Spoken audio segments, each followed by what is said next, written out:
Feeling skewed with your on fleek eyebrows or with your new balayage? Or are you rekt and baeless?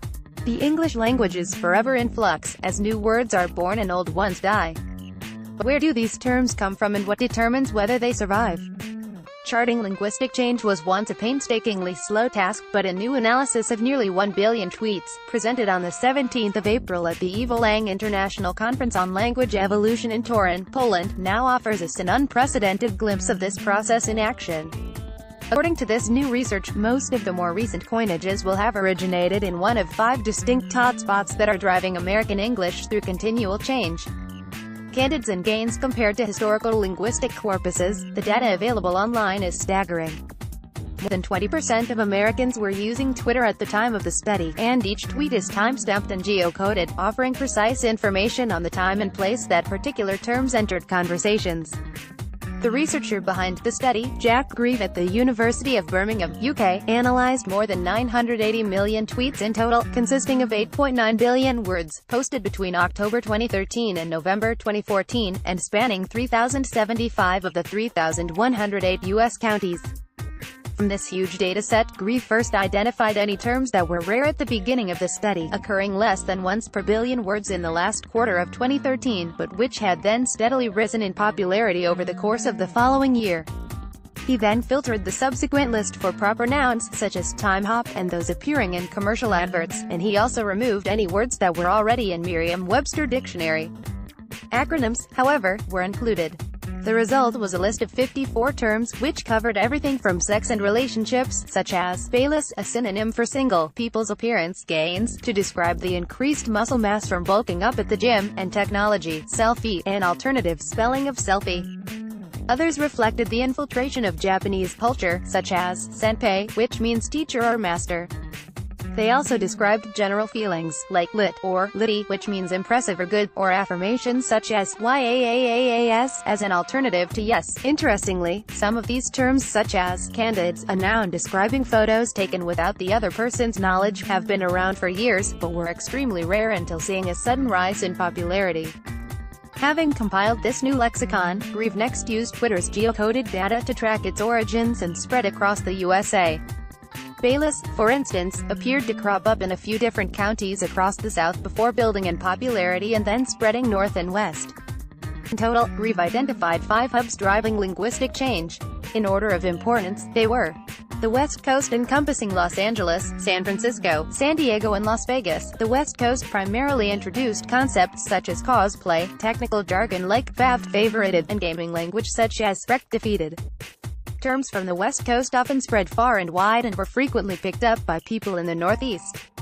Notable terms: amorite, am I right, burrito, a lover you'd like to wrap your arms around like a burrito, figity, intoxicated, very, slayin, looking great, and waifu, wife. The Deep South Grave found that 3 distinct southern hubs were responsible for a large amount of the lexical innovation on Twitter. The most important area centered on the Atlanta metropolitan area. Grieve suggests that the lexical innovation may result from its large African American population. Atlanta is often considered the center of African American culture, which is bringing its colorful expressions online.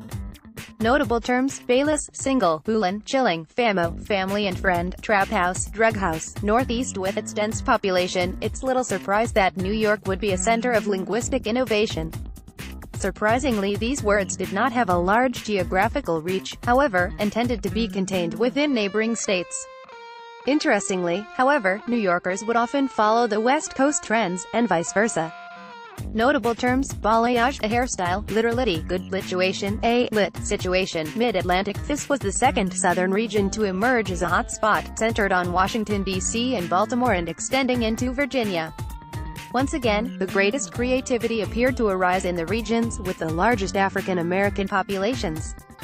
Notable terms: on fleek, on point, flawlessly styled, shorty, short, WCE, woman crush everyday, Gulf Coast. The third, and final, southern region to feature in Grieve's analysis, this hub centered around New Orleans, extending across Louisiana and into eastern and coastal Texas and along the Mississippi to Memphis.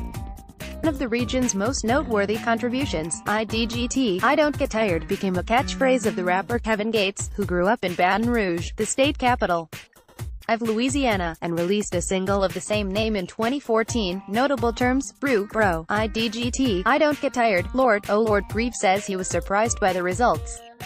According to linguistic theory, you would expect new words to arise in areas with the highest population density, but this could not explain all the variation.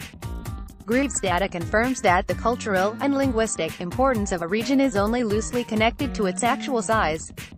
Greaves' latest studies have examined the characteristics of the new terms themselves and the reasons they thrive. One factor was length. As you might expect, we prefer shorter words and acronyms that are more efficient to type and to read. And in the same way that living creatures are more likely to propagate in ecosystems with few competing species, the most popular coinages were also more likely to occupy their own semantic niche. They defined an entirely new concept with no direct synonym.